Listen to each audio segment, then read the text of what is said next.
Hello and welcome to the Nonprofit Podcast. My name is David Higgins. I am so excited that you're listening to us today. What do we do as a small or mid-sized nonprofit in our community? And we feel so alone. Well, you need a nonprofit that is a hub nonprofit that helps create community and lift the tide for all the nonprofits in the area and be relational to that one. We're going to be talking to a nonprofit just like that called Arts Greensboro. And we're so excited that we get to speak to the president and CEO of Arts Greensboro in North Carolina. Her name is Laura Way. And Laura, it is so good to have you with us today. Well, thank you so much for inviting me to be on your podcast. I'm looking forward to our conversation. I love what you're doing with Arts Greensboro. It's so needed in every community in America, to be honest. It is. It is very true, especially during these times, this last 2 years now. Yep, absolutely. And there's been just almost like an implosion or a sinkhole that came out in the center of, especially of fundraising and networking with nonprofits, because we're so tactile in everything we do. Mm-hmm. Yep. You know, your career started as a director of research and support at Harriman University. And for the last 3 years, you've kind of led the charge at Arts Greensboro. Your entire career, though, if I look back over everything that you've done, which is actually a pretty great story, has been nurturing and building nonprofits. What in the world of nonprofits just gripped your heart so much? Well, I think I'm a very mission-driven person. I like having something that is beyond me. It's not about my legacy or my accomplishment. It's really about how we help our broader community. In the sciences at Hahnemann University, I primarily work with basic scientists, and they were studying all forms of disease, and their research covered from Alzheimer's to cancer to mental health issues. But in the arts, it's really not that different than working with scientists. These are uh, dedicated professionals who spend their lives trying to create something beyond themselves. In science, it's that breakthrough that we have a vaccine for, or a treatment for cancer or diabetes, or for schizophrenia, whatever that may be. In the arts, it is that it could be a potter, and it is that beautiful, handmade object, or a glass blower, or a piece of music that stirs your heart, and it gives back to you in a different way, but it still gives back to you and gives to the community at large. Well, yeah, I have never heard somebody take artistry and science and put it together like that before. That is a great picture. I love that. Yeah. With Arts Greensboro, can we just talk a little bit about your mission? Because it's really a beautiful mission of how you are networking, connecting, supporting not just nonprofits, individual artists in your community. Can you kind of paint me the big picture? So Arts Greensboro, we look at our mission is threefold. We elevate the arts of our community. So we want people to understand the breadth and depth of what is available. So there is something for everyone. And then we amplify the impact that it does have on community, and that the support that we provide has on our individual creatives in our community. And then we support our arts organizations and our artists. We want artists to be able to make a living wage, stay, live, and work in Guilford County, in Greensboro and Guilford County, or even the Triad. And then we want organizations to be able to serve the entire community and be reflective of the community. And that just doesn't happen on a hope and a prayer. That happens with resources. So Arts Greensboro brings those resources to bear for artists to be able to expand their creative practice, develop their business model, professional development, and then for organizations to support their mission, to support their creative practice, and to support their operations. You know, you started a lot of the early part of your career in the nonprofit world, really focusing and dialing down on fundraising, finance, research, this type of thing. Mhm. And very easily that could have translated to going over into the for-profit world and actually made a really financially stable career for yourself. But you chose not to. You chose Mhm. to really focus on really your love, which is nonprofits. How has those early leadership responsibilities empowered you to the leadership role you are today as really as leading the hub of an entire county? Well, I think part of what really helped was that I was an accountant by training. I majored in economics. I have my MBA in accounting, and really understanding what a balance sheet represents for an organization. And then working within a complex system, which a university setting is a complex system, it really tooled me up for being able to understand working with multiple organizations, how they can fit together, collaborate better, and benefit from each other's expertise um, and the depth and breadth of their programmatic output, how that can help other organizations and artists thrive. I've been doing this a long time, from the time I arrived in North Carolina in 2000 at an internationally known school of craft, the Penland School of Craft. We had, now it's been so long since I've been there, but we had 11 studios. Those were like 11 different profit centers that, we had to make money in order to exist and invite people from all over the world. And that was a financial model to put that together. How do we sustain ourselves in rural North Carolina that, you know, the easiest route to get to Penland School of Crafts was to fly into Asheville, North Carolina, and drive 51 miles northeast on country roads. So how do we sustain ourselves in the middle of nowhere at the time, to become this world-renowned craft school? And the Arts Council is the same thing. How do we take these small emerging organizations that no one knows about, build capacity so the entire ecosystem is healthier and more robust? Okay, I'm going to push on that just a little bit more.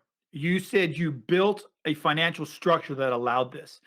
A nonprofit here in America looking at their community saying, where do I start with building a financial structure? Can you give me some pointers of how, like, I'm looking at my community, I'm looking at my nonprofit. These are the financial pins or framework I need to be able to start establishing that. Can you kind of give me a framework of your thinking? Right. So I want to clarify, we're building, because the arts ecosystem, regardless of where you are in this country, is fragile. And it was fragile before the pandemic.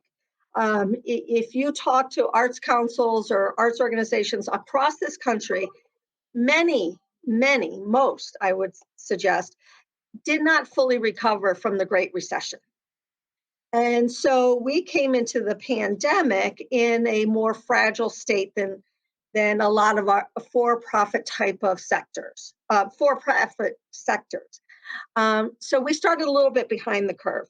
But when the pandemic set in, I reached out to people across the country who were doing really good work in the nonprofit sector, and I learned from them. So that's what lesson number one is: do not recreate the wheel. There are people out there who have done this or doing it well, who you can piece together what works for your community or your nonprofit by talking to others.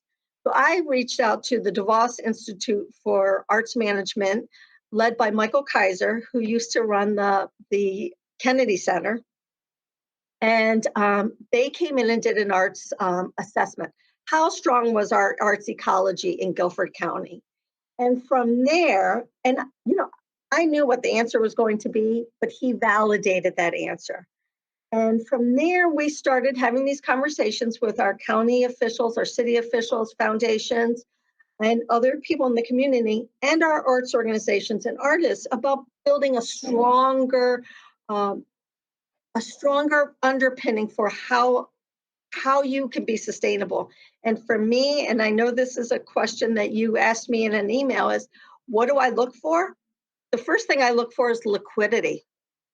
If you don't have cash on hand, you cannot survive.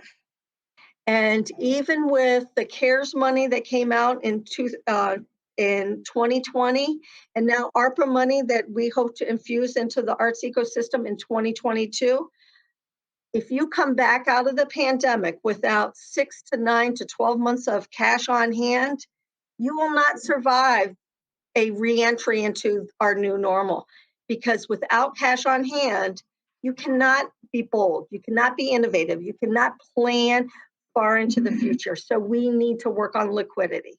We need to work on collaboration, and we need to work on cooperation. And those are all the things that I'm doing to strengthen our arts community across Greensboro and into Guilford County. NPR News released a report that was done by the philanthropic agency out of Texas, and it states 38% of nonprofits right now are in jeopardy of closing. They're in trouble for the exact reasons that you're talking about. When I read that statistic, it was early last year.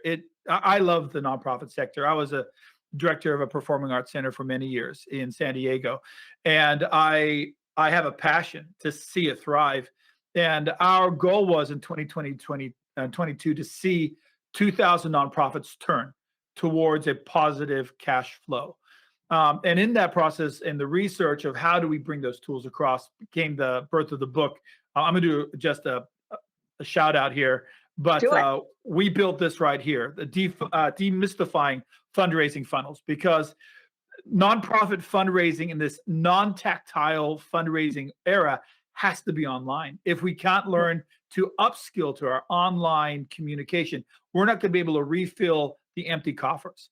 And I went ahead and as I started building this book, I started seeing it as we started implementing the nonprofits in our area, some amazing results. And the truth is, nonprofits are able to turn on the online side, which we're focused on our mission. Really, to look and try to upskill another area becomes exhausting, but we have to. We really need to. And you need to build capacity within your organization in order to do that. Yeah. So it's a little chicken and the egg. I actually use another analogy, which is not as polite. But if you don't have any staff capacity, it's very hard to pivot. And part of the problem is arts organizations, I find, and you may have found this when you were leading an organization, is we do not have a robust mix of revenue streams. Yeah. You're either too reliant on a fundraiser. A lot of organizations are relying on a fundraiser. Well, what just happened? Fundraisers in 2020, 2021, and maybe even 2022, not happening. Online fundraisers, maybe you'll make some money, but not the kind of money that you made before.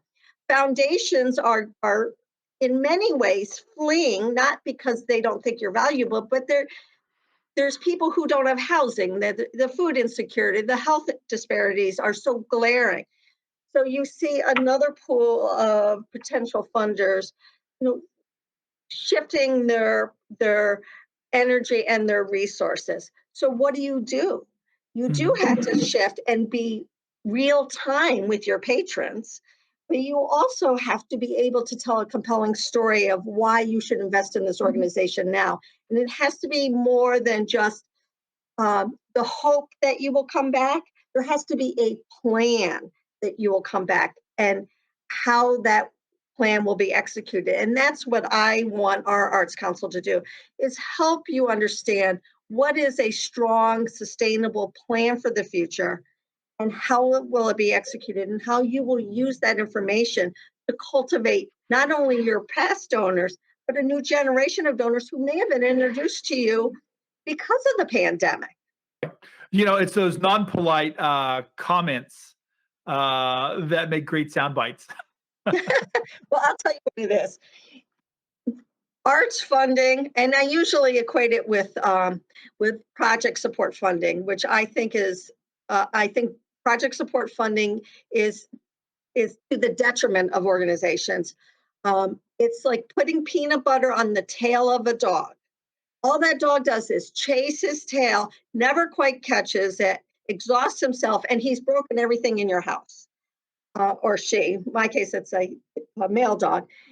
It doesn't achieve the outcome you want, because you are squandering potential by giving a little bit of money to do something specific when you really need to do is build capacity and liquidity and the ability to plan 36 to 60 months out and meet your audience, your community where they're at.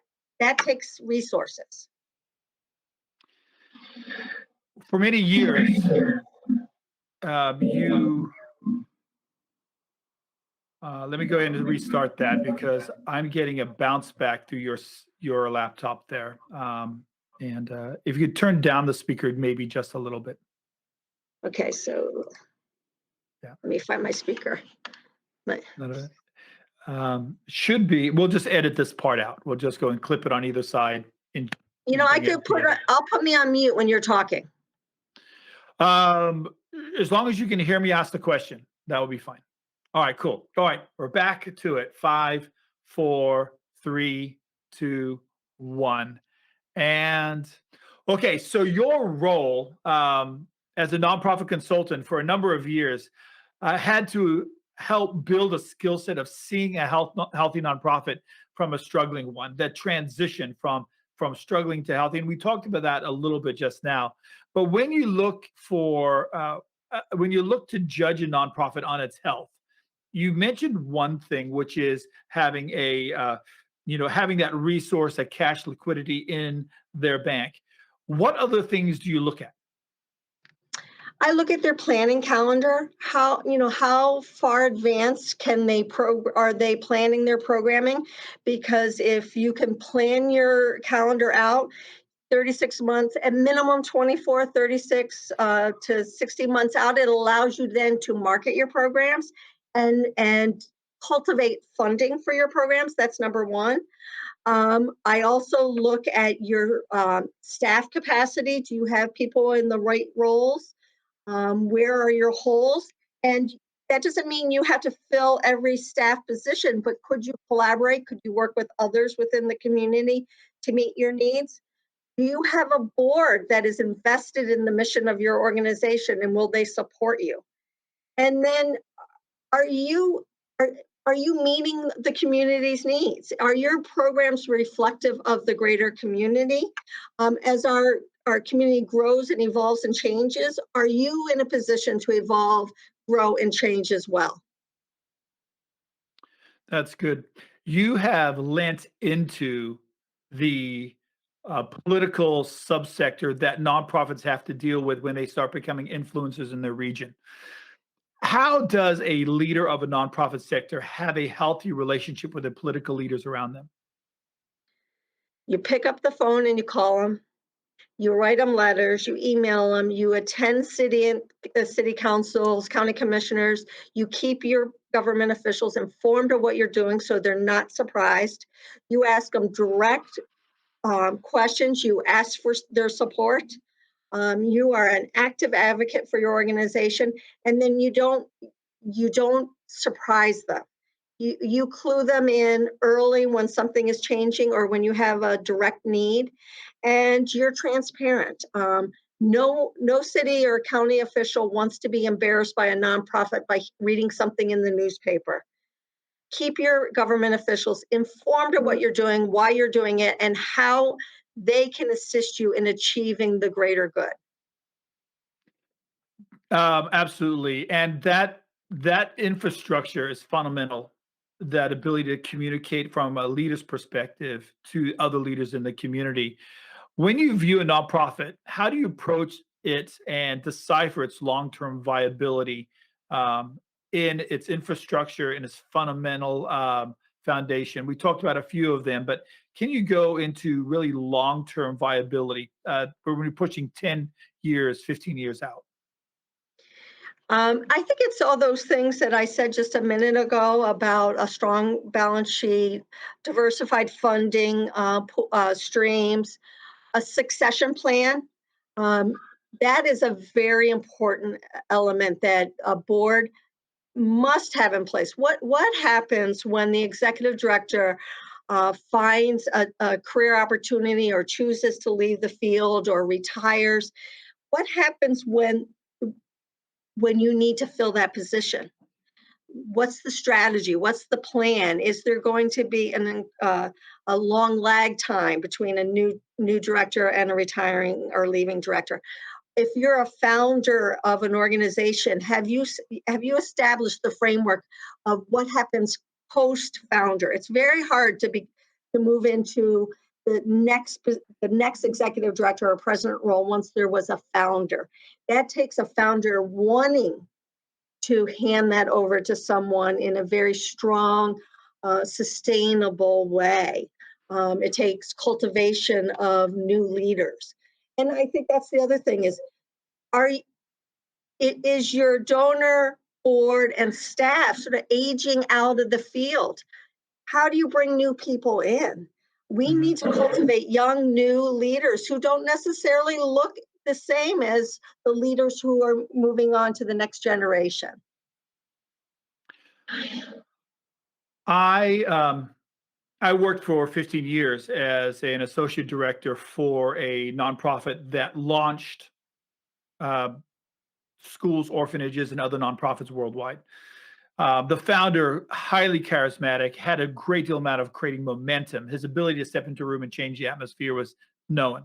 Whether he was in Africa, Asia, South Pacific, here in the United States, and Europe, he would go in there and he could gravitate people towards bringing change in their community, which was pretty amazing to be able to see that. And I was on the administrative side, leading the administrative. He'd say, "This is where we're going." I'd have to move. You say, "David, I need $60,000 in 2 weeks." I had to find the $60,000. The problem was when he passed away at 81, had launched over 750 nonprofits or helped others in launching those. It was quite a legacy he left behind. But the entire board were people that supported him and his friends, and they retired when he passed away. And the and as you're talking about succession, it collapsed. There was really the succession plan, though had been spoken about, wasn't really in place, and it just dissolved after the fact.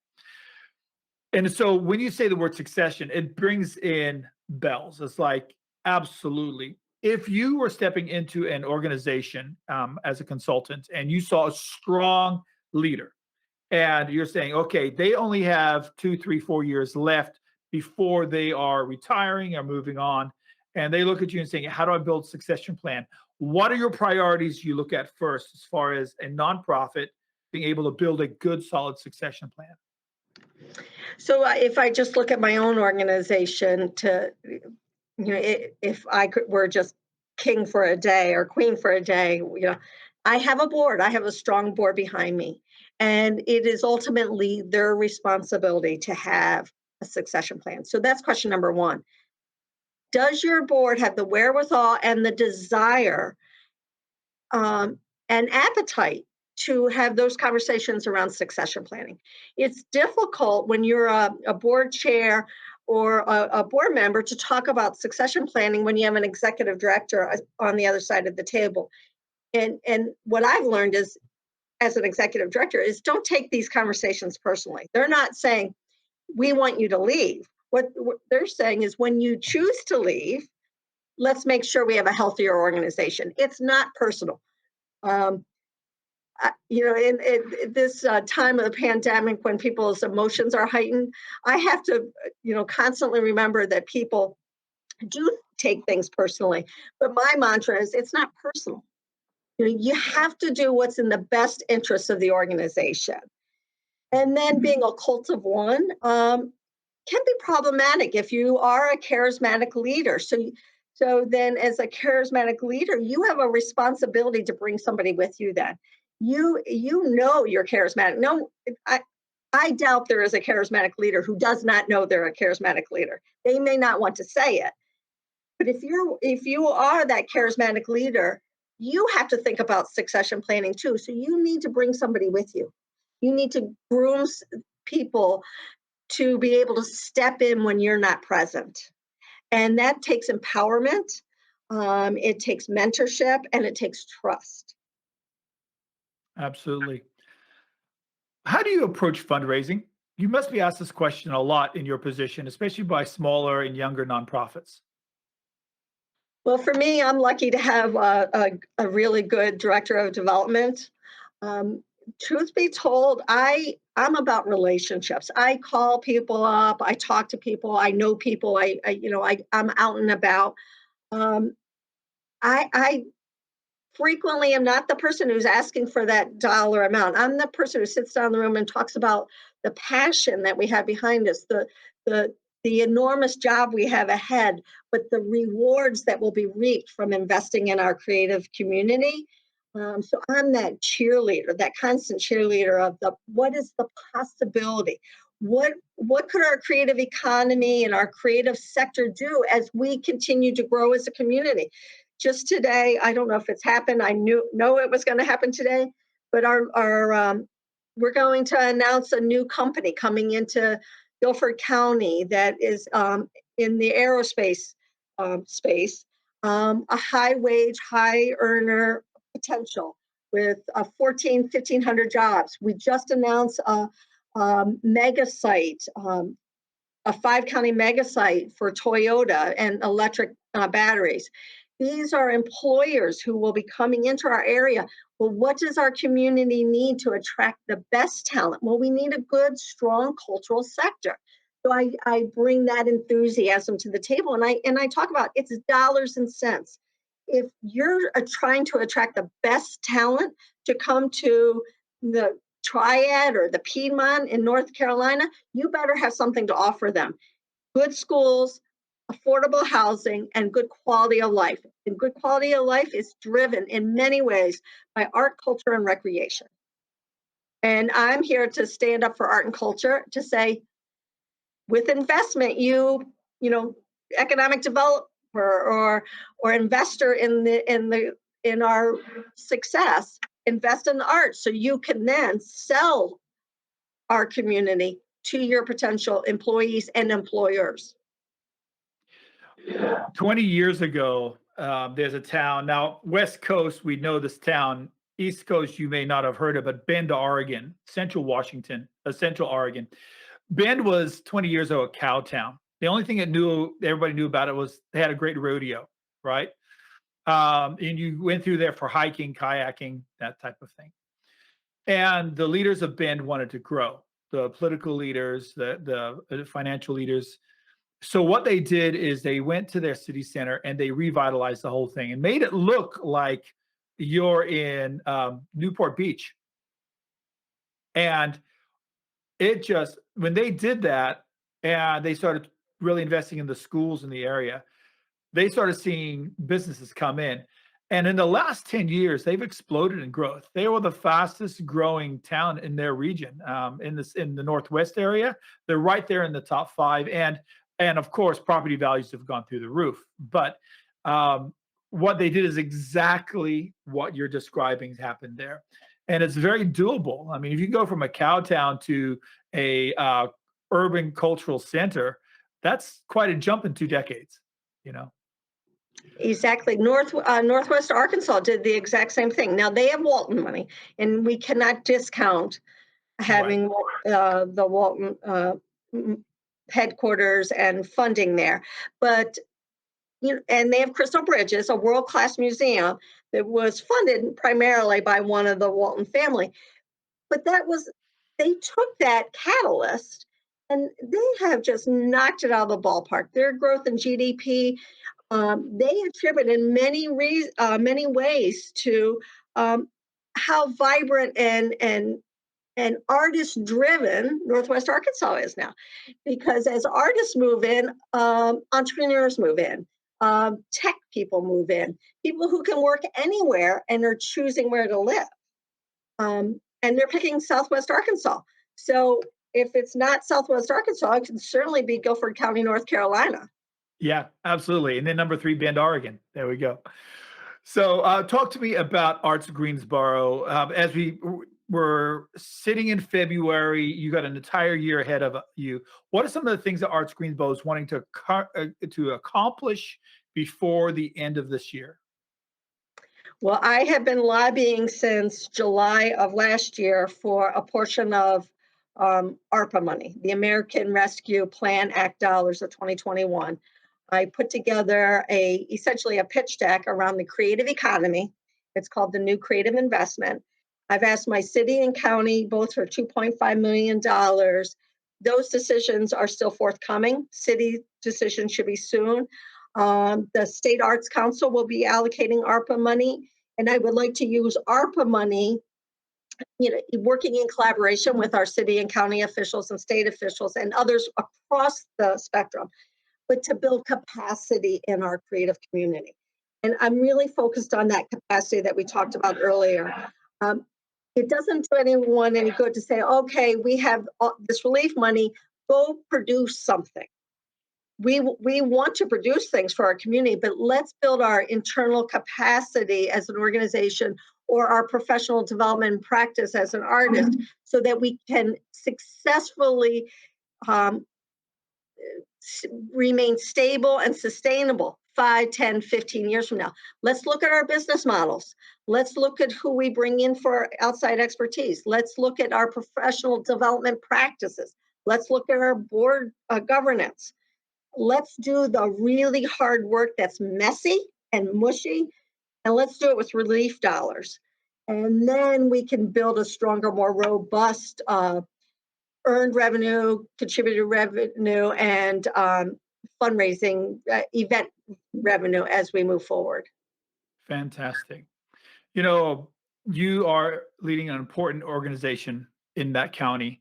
And if somebody is shifting through the Greensboro area, coming to North Carolina, how's the best way for them to reach and connect with you guys? Well, you could just come to our website, arts as plural, arts Greensboro, GREENSBORO, artsgreensboro.org. You'll learn all about the Arts Council. In the next few months, we are working collaboratively with the city's Office of Arts and Culture to develop a robust master calendaring program so you know what's happening across the entire Guilford County and beyond region. Go to our Visitors Bureau, the Greensboro Visitors Bureau. They will point you in the right direction.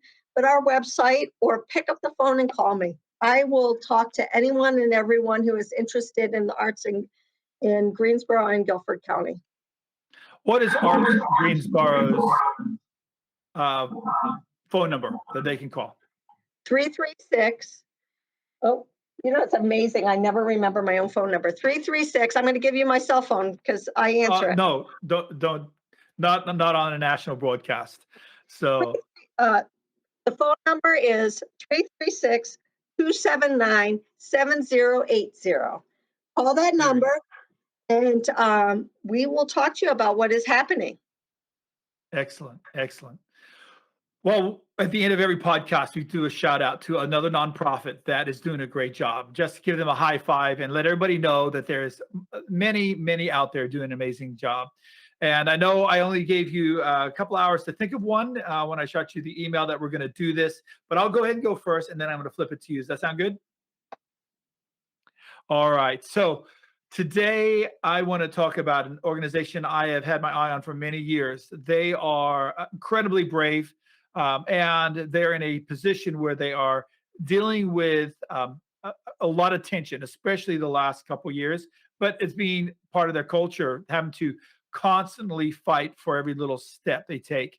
And that is the Warrior Women's Project. It's a collaborative that's trying to raise up matriarchs, historians, community organizers, and multimedia storytellers working to bring to light the radical impact and the racial impact of Indigenous women through recent history. And they have done such a great job. Somebody built a film about them, and that one film won the Peabody nominated documentary called Warrior Women. And I want to encourage you to watch this film. It is a powerful documentary film that allows you to really feel the impact in a part of America that in the big cities we often don't see. And it is a story of activist Madonna Thunderhawk, one of the founders of the American Indian movement. And the American Indian movement has battled not for just civil rights around the world, but specifically about their land, their tribes, and be able to protect it for the next generation. Being able to deal with injustice in a very serious way. And obviously, on when we talk about injustice, the word gets thrown out there and it gets ignored now because it's just such an overused word. But true injustice is still happening, and this is an organization that is confronting it head on. Please check out warriorwomen.org. Warriorwomen.org. Give them a high five. Let them know they're doing an amazing job. And so that was my shout out for today. What's yours? I don't know how many years ago it's been now. I think probably close to 20. While I worked at Penland, I met they brought in a speaker, and his name was Bill Strickland. He was the founder of the Manchester Craftsmen's Guild in Pittsburgh, Pennsylvania. I love this story, and it has stayed with me. So Bill lived in a poor part of Pittsburgh. He was probably failing at school. He was not paying attention. He just was not engaged. A teacher took him into his classroom and said, "I want to give you something." And he gave him a lump of clay and he taught him how to throw a pot. And that changed Bill Strickland's life. He then graduated from high school, went on to college, and formed the Manchester Craftsmen's Guild, using guild from its intended purpose of the 17th, 18th century, where you teach a next generation of craftsmen. And the Manchester Craftsmen's Guild, located in the neighborhood that Bill grew up in, served underserved resources. It was formed in 1968. He was that charismatic leader for that organization. But over the years, he leaned in. He built that organization. It is now the Manchester Bidwell Corporation. It has 5 affiliated organizations under it, either serving. They have a world-class jazz program. They still have their guild teaching young high schoolers and younger how to learn a craft. They have professional development. They have learning how to work in the trades. They do remarkable work, and they're rooted in a community that was under-resourced. And Bill Strickland went on to win a MacArthur Genius Award. He has always put his money and his heart and his passion back into that organization. He did retire, and I think he finally stepped aside away from the board in 2017, but the organization is still thriving today. And it changed the trajectory of a community. And that's what the arts can do. That's why I am shouting out to the Manchester Bidwell Corporation and all the affiliated organizations under it. I'm looking at their URL. It's manchesterbidwell.org, and learn what they've done and how they've changed community and how they have helped a whole 2, 3, maybe going into 4 generations of young students who are finding confidence and building an opportunity to make a living through craft and art, but they're doing so much more, and they're giving back to their community. That's what the arts should do and will do if you give them an opportunity. Laura, thank you so much for being a part of this conversation today. Thank you.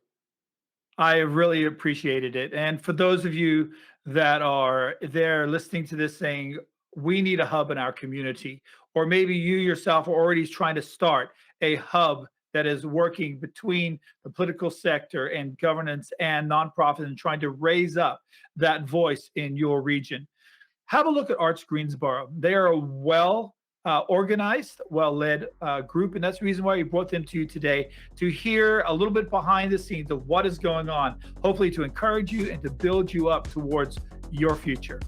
Thank you for listening to the Nonprofit Podcast. We are so excited about what you're doing. We need you. Keep pushing and keep doing what you're doing, because it is people like us and the children and the communities around us that are better because you are doing what you're doing. You have a wonderful day.